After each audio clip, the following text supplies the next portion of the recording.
Nós que aqui permanecemos, vamos abrir a palavra de Deus no Evangelho de Jesus Cristo, segundo escreveu Lucas. Capítulo de número 5, versículos de 12 a 16. Lucas 5, de 12 a 16.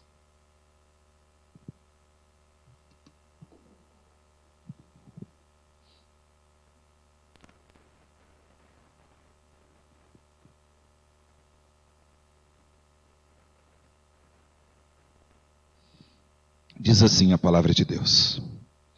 Aconteceu que, estando ele numa das cidades, veio à sua presença um homem coberto de lepra. Ao ver a Jesus, prostrando-se com o rosto em terra, suplicou-lhe: Senhor, se quiseres, pode purificar-me. E ele, estendendo a mão, tocou-lhe, dizendo: Quero, fica limpo. E no mesmo instante lhe desapareceu a lepra. Ordenou-lhe Jesus que a ninguém o dissesse.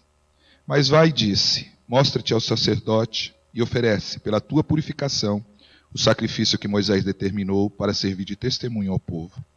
Porém, o que se dizia a seu respeito cada vez mais se divulgava, e grandes multidões afluíam para o ouvirem e serem curadas de suas enfermidades. Ele, porém, se retirava para lugares solitários e orava. Deus amado, Deus bondoso, muito obrigado, Senhor, por estarmos presentes na tua casa nesta noite. Obrigado, Deus, porque é desfrutando da liberdade que vem do Senhor que nós nos reunimos na tua casa. E, ó Pai, obrigado porque nós podemos ler a tua palavra, nós podemos refletir na tua palavra, e posto, ó Deus, que é a tua palavra que está aberta diante dos nossos olhos. Ó Deus, usa de misericórdia para com teu servo na transmissão da tua verdade, e abre, Senhor, o coração do teu povo para o entendimento da mesma. Para que, ó Pai, pela ação do Espírito Santo, todos nós saiamos da tua presença nesta noite alimentados e transformados pelo poder da tua palavra. É a nossa oração no nome de Jesus. Amém.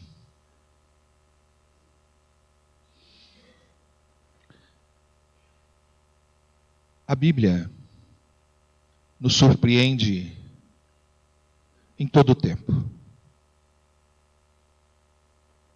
Mas nenhuma das passagens bíblicas nos surpreendem tantos quanto o relato dos milagres que nelas estão registradas.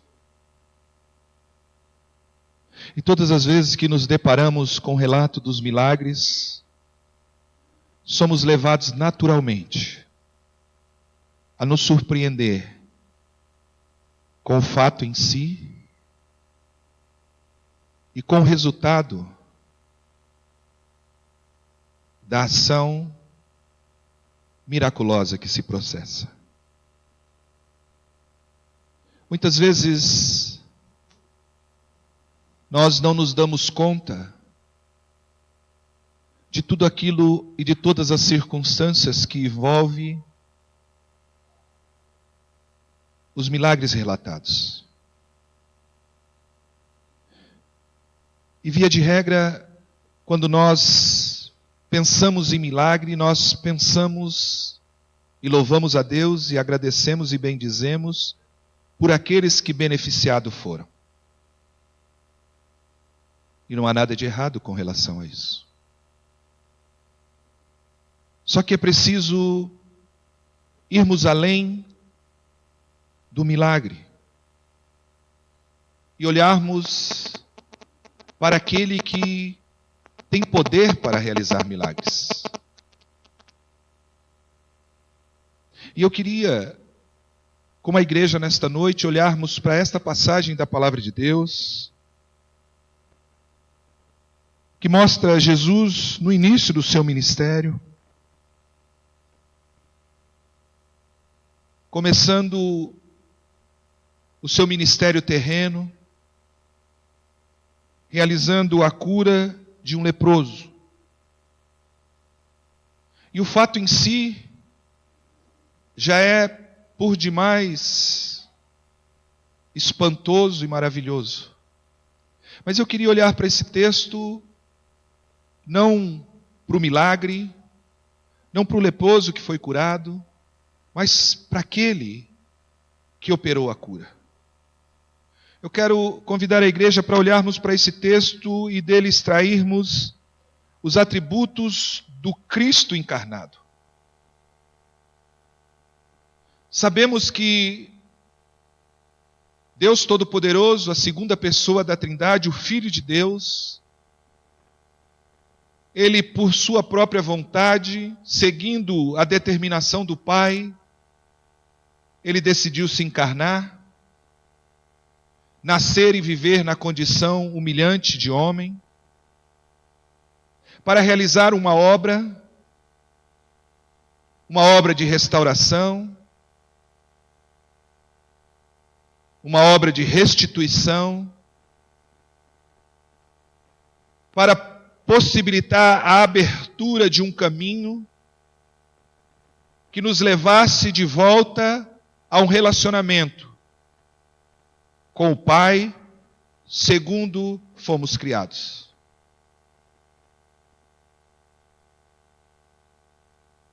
E no transcorrer deste seu ministério, Jesus pôde fazer muito em favor de homens e de mulheres que a Ele recorriam, buscando encontrar nele graça e piedade.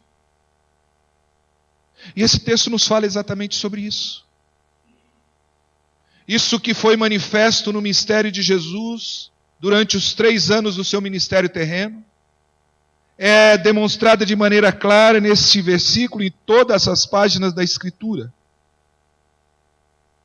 Sabemos também que o Cristo, ao se encarnar, Ele deixou parte de sua glória.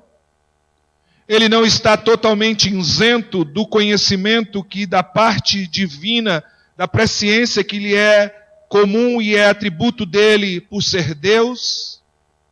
Mas ele também já não está provido de toda esta presciência para saber tudo e todo, é acerca de tudo. Reverendo Ageu, domingo passado, citando isso, disse que isso fica muito claro quando nós vemos que Jesus declarou aos seus discípulos que ele não sabia quando haveria de ser o dia da sua volta. E é claro que enquanto esteve encarnado, ele não tinha essa consciência. Mas ao retomar o seu lugar de glória, certamente o sabia, porque fora ele mesmo quem havia determinado esse dia junto ao Pai e ao Espírito Santo. Mas o Deus encarnado tem algumas características que esse texto nos mostra. E a primeira coisa que eu e você podemos ver, quando olhamos para o versículo de número 12, quando a palavra de Deus diz que aconteceu que estando ele numa das cidades, veio à sua presença um homem coberto de lepra. Ao ver a Jesus prostrando-se com o rosto em terra, suplicou-lhe: Senhor, se quiseres, pode purificar-me. Um dos atributos do Deus encarnado é que este Deus encarnado, o Cristo encarnado, é misericordioso. E eu preciso entender bem a quem esta misericórdia é destinada. E o texto nos mostra que essa misericórdia, ela é atribuída, ela é destinada, ela é dada primeiramente para quem o busca. A palavra de Deus diz que este homem leproso veio à sua presença. Há muitas passagens em que Jesus vai ao encontro daqueles que ele deseja encontrar, mas esta não. Esta é um leproso que vai ao encontro de Cristo. E o fato por si só já nos faz ficar admirados.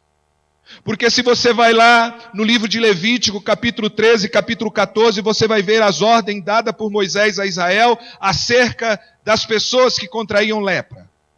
E essas pessoas eram obrigadas a ficar numa parte fora da cidade, esperando o dia da morte.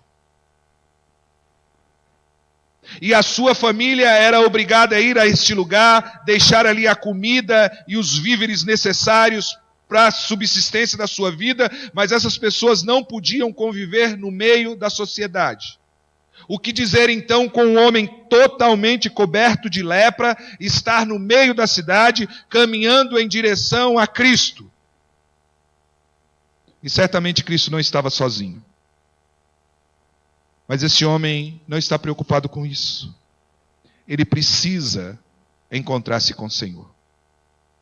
Deus é misericordioso para aquele que o busca.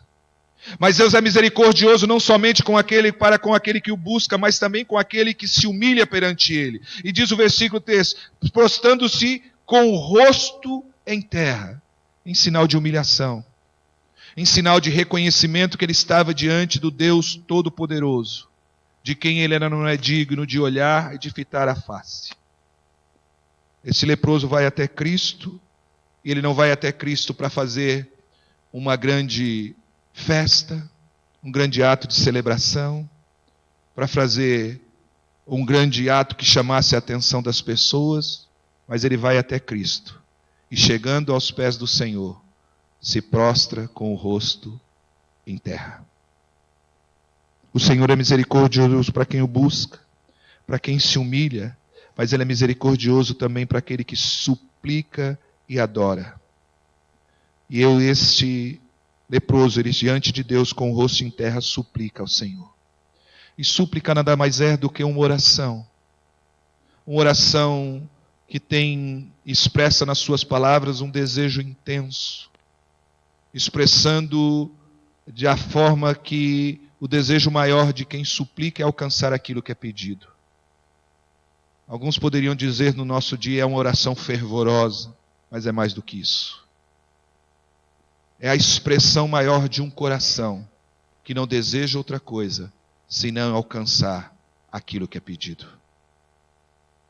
Deus é misericordioso para quem o busca, para quem se humilha perante Ele, para quem o suplica e o adora, mas principalmente para quem se sujeita à sua vontade. Note que esse leproso, apesar de ter feito tudo isso, ele se coloca diante de Deus e diz: Senhor, se quiseres, pode purificar-me. Ele não teve coragem de dizer a Cristo: Senhor, me purifica. Senhor, me cura. Senhor, me salva. Senhor, muda a realidade da minha vida. Senhor, muda a realidade da minha existência. Senhor, eu não aguento mais viver desta forma. Ele se coloca diante de Deus e diz simplesmente: Senhor, se for da tua vontade, purifica-me. Senhor, se for da tua vontade, limpa a minha pele das chagas que a consome. Senhor, se for da tua vontade, muda a realidade que eu estou vivendo.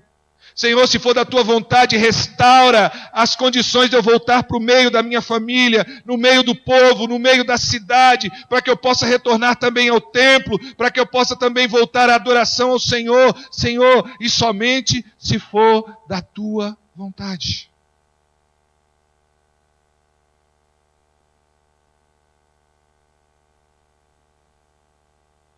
A misericórdia do Senhor é para aquele que o busca, que se humilha, que o adora e que se sujeita à vontade de Deus.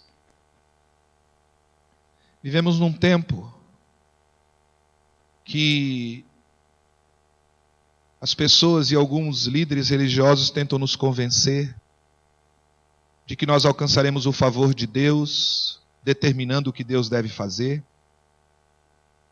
dizendo a Deus como deve ser feito, declarando o que queremos, rejeitando aquilo que não nos agrada, determinando ao Senhor o que deve ou não ser realizado. Mas este leproso, vivendo numa condição extremamente pior do que qualquer um desses que determinam e ordenam a Deus, ele não tem coragem de fazer isso, porque sabe quem ele é e sabe na presença de quem ele se encontra. E ele nada mais diz do que: Senhor, se quiseres, pode purificar-me. O Deus encarnado, o Cristo encarnado, ele é misericordioso. Mas o texto no versículo de número 13 também nos mostra que ele é misericordioso, mas ele é também poderoso. E diz o texto: e ele, estendendo a mão, tocou-lhe, dizendo: quero, fica limpo. E no mesmo instante lhe desapareceu a lepra. É sabido que a lepra é uma doença, e Israel era tido nesse tempo que a lepra era uma doença contagiosa. E era por esta razão que, ao ser detectado com lepra, o leproso deveria ser isolado junto a outros leprosos, excluído do convívio com a família e com a sociedade, para que a lepra não fosse repassada a outros. O leproso era um proscrito. E a comunicação de um leproso com uma outra pessoa, mesmo sendo seu familiar mais próximo, era numa distância adequada e segura. Mas quando nós vemos esse leproso vindo na direção de Jesus, prostrado diante de Jesus, Jesus então tem dois atos que demonstram o seu poder e a dimensão do seu poder. Diz a palavra de Deus que ele, estendendo a mão, lhe tocou. Jesus rompeu com todos os princípios, com todas as determinações, com todas as normas da lei, e foi com suas mãos tocar na pele cheia de chagas daquele homem. Jesus tocou aquilo que não deveria ser tocado. Jesus encostou a sua mão onde não deveria ter posto, porque a lei rejeitava, porque a lei ordenava que não fosse assim. E somente alguém com o poder que o Filho de Deus tinha e possui até hoje, mas principalmente enquanto esteve encarnado, poderia fazê-lo. Jesus tocou o intocável. Mas Jesus diz o versículo que ele somente não tocou o intocável, ele curou o incurável. Ele não somente tocou na chaga daquele homem, mas externou àquele homem o seu desejo e diz: eu quero que você fique limpo. E disse, e ordenou a própria lepra: fica limpo. E é tremendo enxergarmos isso. O Deus Todo-Poderoso, aqui ele não está ordenando a um demônio que saia do corpo. Aqui ele não está ordenando a uma pessoa que vá a este ou aquele lugar. Ele não está pedindo e ordenando para alguém que desça de uma árvore porque ele quer cear com ele. Ele está impondo o seu poder e determinando o seu poder sobre a própria enfermidade. Dizendo, sai lepra deste homem. E imediatamente ele ficou limpo. No mesmo instante. Porque Deus, Jesus Cristo, enquanto encarnado, continuou sendo Deus Todo-Poderoso. E é interessante, queridos, que muitos hoje se acham e se colocam na condição de Cristo. Acham que há nessas pessoas poder para fazer o mesmo que Cristo fazia. Mas a grande verdade é que em nenhum momento das Escrituras, homem nenhum em toda a palavra de Deus possuiu o poder de curar, de transformar vidas ou ir contra e reverter um quadro de enfermidade. Mas tudo sempre foi feito pelo Senhor por intermédio de homens.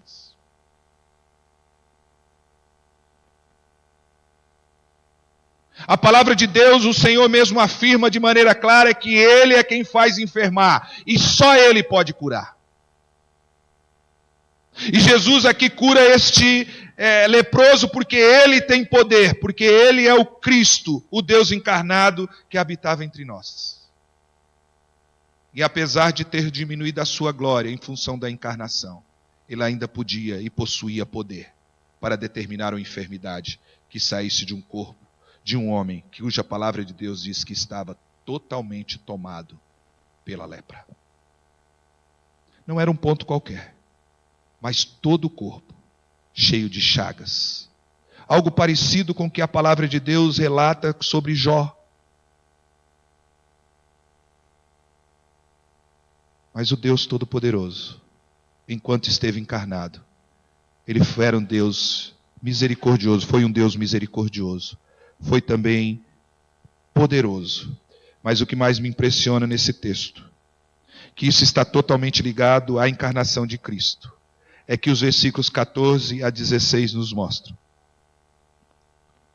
Quando Jesus, depois de curar este homem com poder, quando Jesus, depois de curar esse homem com misericórdia e graça, Ele diz a este homem, ordenou-lhe Jesus que ninguém o dissesse, mas vai, diz e se mostra ao sacerdote, e oferece pela tua purificação o sacrifício que Moisés determinou para servir de testemunho ao povo.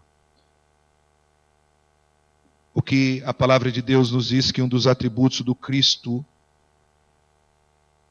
encarnado é a sua submissão. Submissão primeiramente à lei de Deus. Jesus, mesmo sendo aquele que promulgou a lei, estando acima da lei, enquanto esteve encarnado, ele se sujeitou a esta lei. E tendo realizado o milagre da cura, ele ordena aquele homem que vá até o sacerdote e se mostrasse ao sacerdote. E era o sacerdote que tinha a incumbência de fazer a avaliação da saúde daquele homem e determinar que ele estava curado ou não. E se estivesse curado, então esse sacerdote, esse homem deveria entregar o seu sacrifício no altar do Senhor como prova, como reconhecimento de que a sua cura não foi obra da medicina, que a sua cura não foi obra de homem algum, mas a sua cura veio de Deus, porque só Deus podia curar.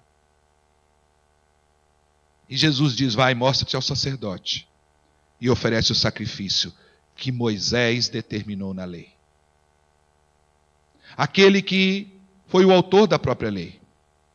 Aquele que, cuja lei aponta, porque sabemos que toda o cerimonial e todas as leis trazidas no Antigo Testamento aponta para Cristo. Aquele que cumpriu toda a lei em favor das nossas vidas. Mas Jesus, enquanto esteve encarnado, ele esteve submisso a esta lei. E ele mesmo afirma que ele não veio para acabar com a lei, mas para cumpri-la. E a submissão de Cristo ao Pai, ela se fica claro nesse texto quando ele diz: olha, é preciso que você cumpra o que Moisés determinou. Ele poderia ter dito, como disse ao endemoniado de Gadara: vai para junto dos seus e conte as coisas que Deus fez na sua vida. Mas a ordem de Jesus é: vai e cumpre o que a lei determina. Mostrando a sua submissão, primeiramente à lei. Mas o versículo 16 nos mostra algo ainda maior. E diz o versículo: ele, porém, se retirava para lugares solitários e orava. E aí nós vamos encontrar o Senhor Jesus, enquanto esteve encarnado, totalmente submisso à vontade do Pai.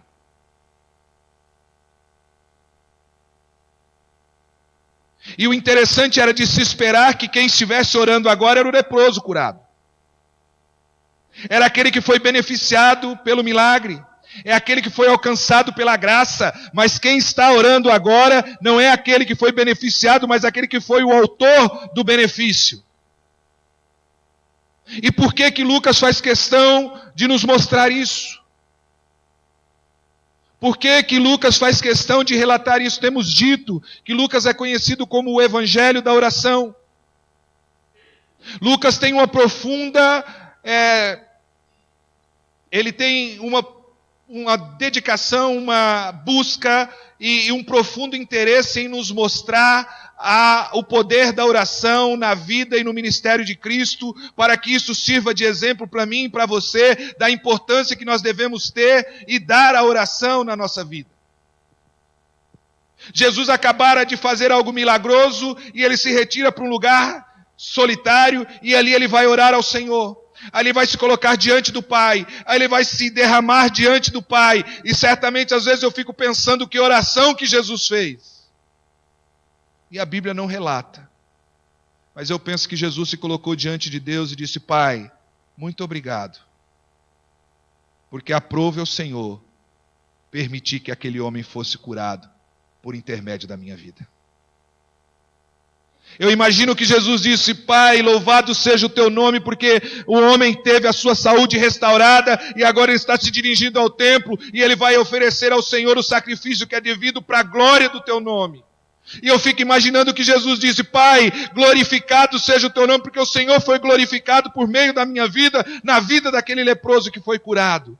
E a única preocupação que havia no coração de Jesus era dar glórias ao Pai por aquilo que por intermédio dele havia se realizado. Aí eu penso, qual é a nossa relação com Jesus Cristo? Nós queremos experimentar da misericórdia de Cristo. E principalmente quando as situações da nossa vida enfrentam momentos adversos.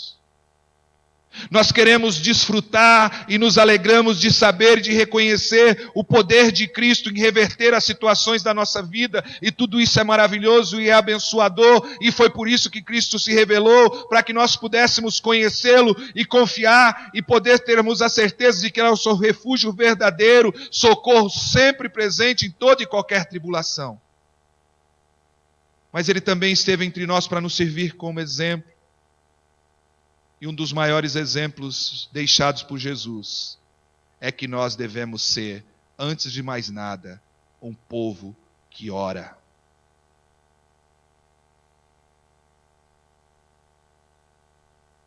Que ora em todos os momentos.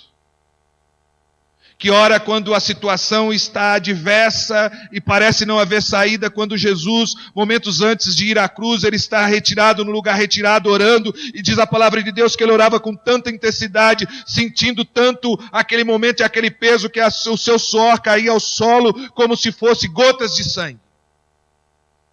Mas também orar quando quando a reação e a ação de Deus nos permite ver algo grandioso, milagroso, como a cura de um leproso, cuja a sociedade e o destino era a própria morte, consumido pela lepra.